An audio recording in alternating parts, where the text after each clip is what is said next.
At noon, we got number 3 Texas, who's 8-1, traveling to Arkansas, who's 5-4. Texas favored by 12 points on ABC. Quinn Ewers has gone 149 at 215, thrown for 1,722 yards and 19 touchdowns and 6 interceptions. Quintrevion Wisner has had 81 carries for 409 yards and 2 touchdowns, and Gunnar Helms had 34 catches for 461 yards and 3 touchdowns.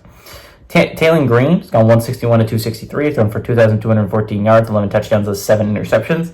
Jaquindon Jackson had 104 carries for 592 yards and 10 touchdowns. Andrew Armstrong's had 55 catches for 857 yards and a touchdown. Texas is 56-23 all-time against Arkansas. Last 2 games have gone to Arkansas, though, in 2014 and 2021. Texas has not gone on the road and beaten Arkansas since 2004.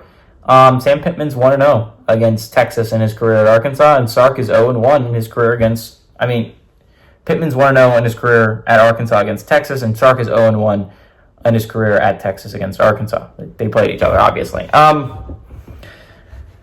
Again, just like I was saying in the Ohio State game, this is a massive game because if Texas wins out there in the playoffs, right? Even if you end up losing the SEC championship game, that would really hurt if you're Texas because that's a chance to get that automatic bye, right? But if you finish the season, you're 11-1, you played in the SEC, you're going to the playoffs. I don't really see any argument against that. The real interesting thing is Texas a good football team? Because honestly, I watched them and I'm like, they look impressive. But you look at their wins, their best wins against Vanderbilt on the road. And not to trash talk Vanderbilt, they're having a very successful year by Vanderbilt standards.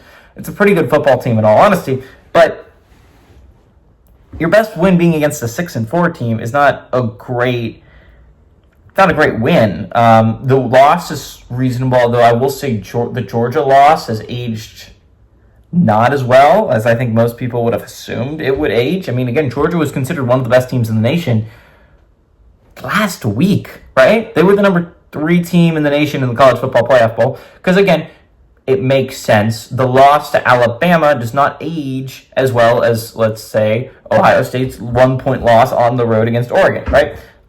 Just factually stating, that's a better loss. I mean, it just is a better loss for a football team to have. In my opinion, Texas should be a little bit lower.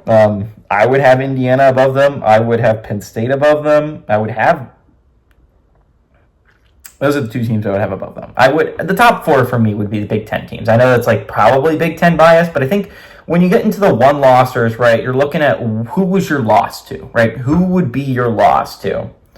And I think if you're looking at it, just factually stating it, Penn State, even at home, is against Ohio State, a 7-point loss is better than what happened to Texas against Georgia, right? Just factually stating, that's a better loss. I would have BYU probably above them. I would have them still above Tennessee because I do think loss to Georgia is even at home is a better loss than going on the road and losing to Arkansas, right?